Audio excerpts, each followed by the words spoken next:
আসন্ন 2026-এর বিধানসভা নির্বাচনের মনোনয়নপত্র জমা নেওয়া শুরু হলো বসিরহাট এসডিও অফিসে এবং বারাসাত এসডিও অফিস। চলবে আজ 2/4/2026 থেকে আগামী 9/4/2026 পর্যন্ত।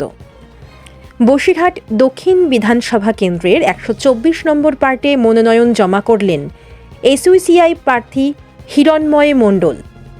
বারাসাত বিধানসভার 119 নম্বর পার্টে মনোনয়ন জমা দিলেন এসইউসিআই প্রার্থী অভিজিৎ মুখার্জি।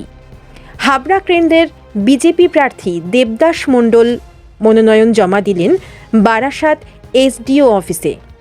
বাদুরিয়ার 98 নম্বর পার্টের এসইউসিআই প্রার্থী নিতাই কৃষ্ণ পাল জমা দিলেন আজকের তার মনোনয়নপত্র।